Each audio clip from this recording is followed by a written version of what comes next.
Hi, and welcome back to OCD Music and Me. My name's Kyle. I'm a violinist and teacher, and I have OCD.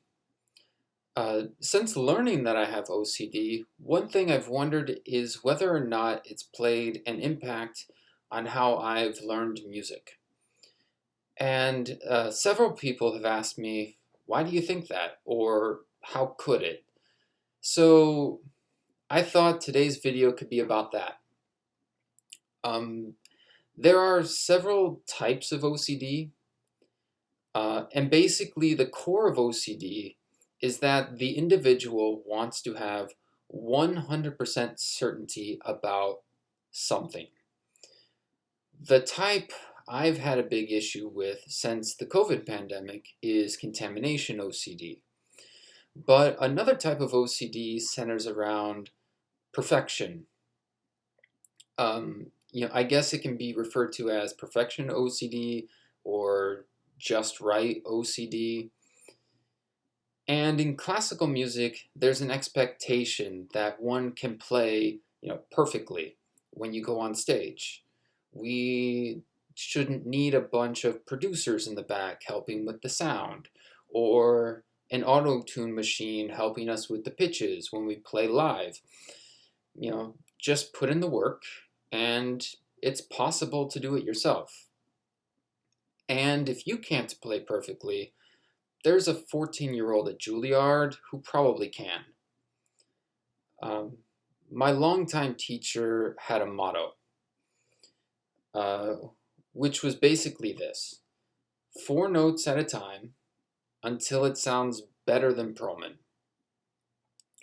The idea is that when you practice, you should break things down into small enough segments so that you can handle the passage you are working on.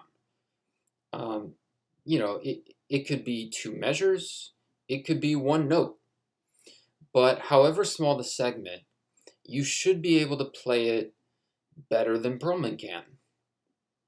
And Perlman is Itzhak Perlman. He's easily on one of the most celebrated violinists over the past 50 to 60 years. And you've probably heard him play, even if you don't realize it.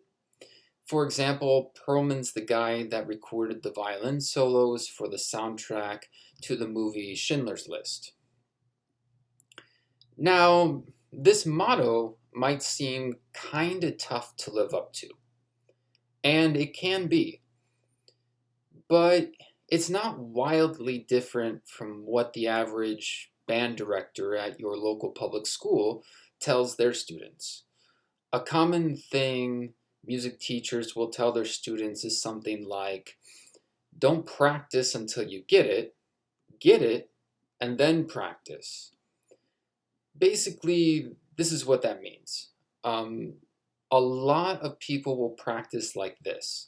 They'll play a passage, say, 5 times in a row incorrectly, then get it right on the 6th try, and then they'll tell themselves, okay, I got it. I can move on now. But here's the problem. You just practiced that passage 6 times, but only played it correctly once. My violin teacher had another motto. Practice does not make perfect. Practice forms reflexes. Practice the wrong reflexes, and practicing can actually make you worse, not better. In the example I just gave, the student only practiced the passage correctly 1 out of 6 times, which is a 16% success rate. So if the student stops there, the wrong way of playing the passage will become their reflex or their habit, not the right way of playing it. What I like to ask kids is, if you got a 16% on a math test, would your parents be happy? The answer is always no.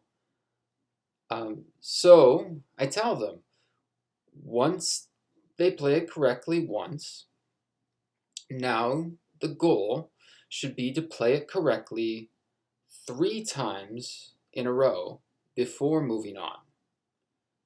I tell them it's more tedious to practice this way, but you'll learn the music more quickly.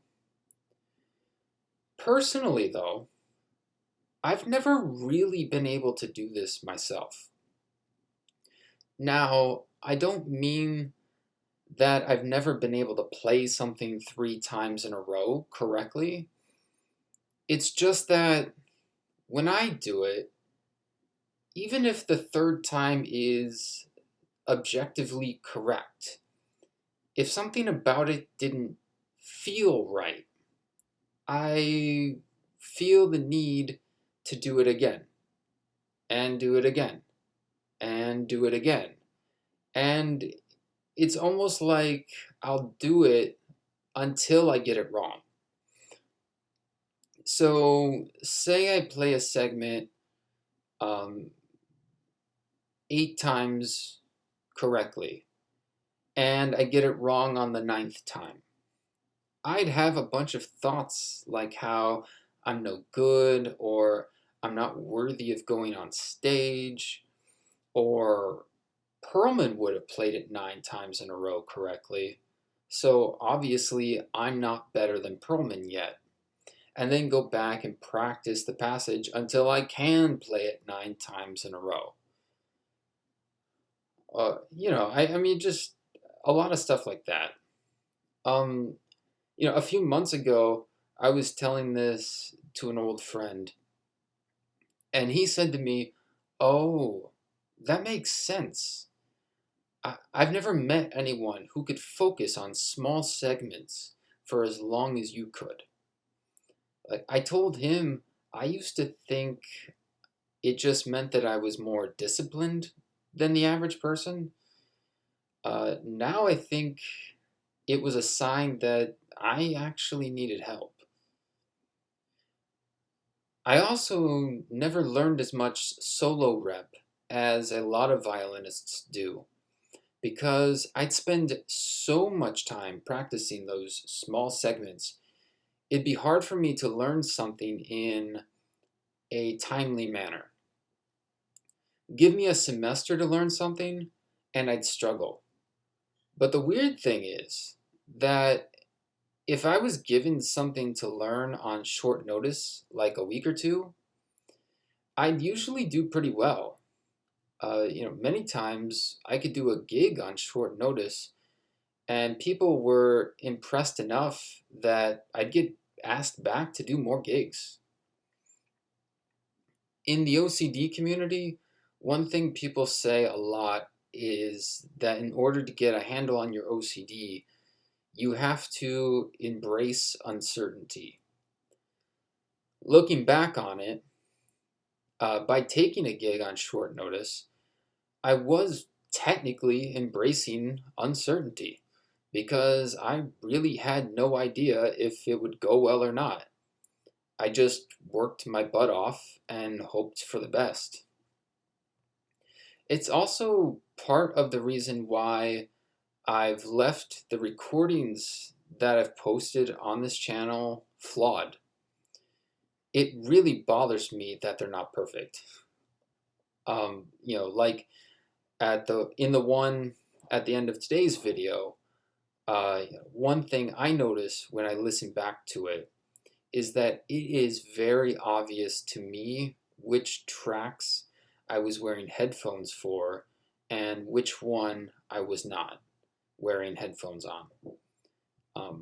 But I figured, maybe I can figure out how to use that to my advantage and embrace uncertainty in my playing more. Maybe it will make me a better player down the road. So, with that said, I'll leave you with another recording. This is an American patriotic anthem called Chester by William Billings. Billings was an American composer, and I believe he was largely self-taught as a musician. He was also a tanner and treated animal skins to make leather. He did publish the first book of music in North America in 1770, which is called the New England Psalm Singer. Chester is actually one of my favorite American tunes. It was very popular during the Revolutionary War. It's about standing up to kings and tyrants and, strong men, people like that, and fighting for freedom. One interesting thing about it, though, is that the name Chester has nothing to do with the song.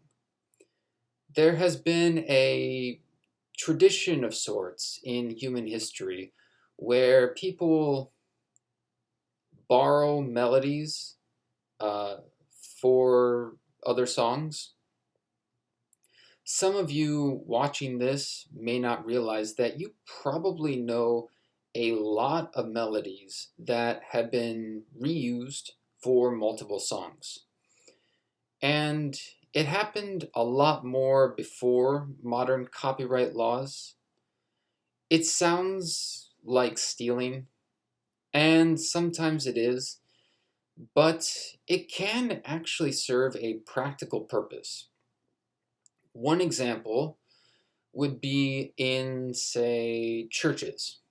If you need to teach a congregation a new song, you can attach the words to a melody that's already in their heads, like, joyful, joyful, we adore thee.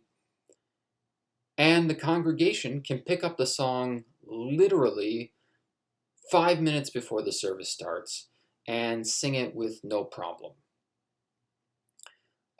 Examples of this would be songs like how Twinkle Twinkle Little Star, the Alphabet Song, and Baa Baa Black Sheep all use the same melody.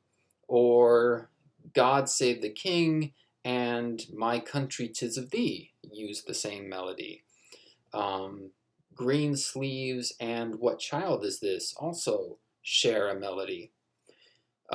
Even the American national anthem, the Star Spangled Banner, took its melody from an English drinking song called the Anachronatic Song, which is one reason why I find it weird that so many Americans view the tune in such a sanctimonious way. I mean, like, it's a drinking song, and the tune's not even from America. But whatever. So that's the idea behind the name Chester. If people know the melody, you can write a song with different words that fit the melody, and then teaching it to people is easy. Anyway, that's it for today. I know this is where I say things like, like and share the video, subscribe to the channel, and write any comments, questions, and ideas in the comment section below. But I just want to add that I am sincere about that. One thing I think I'd like to eventually be able to do with this is to try to do something like OCD awareness concerts, in the way people do things like, cancer awareness walks. So if you have any ideas on how to make this channel more visible, for example, that would be great. Because I'm guessing it would probably be easier to do concerts like that if I had a larger audience.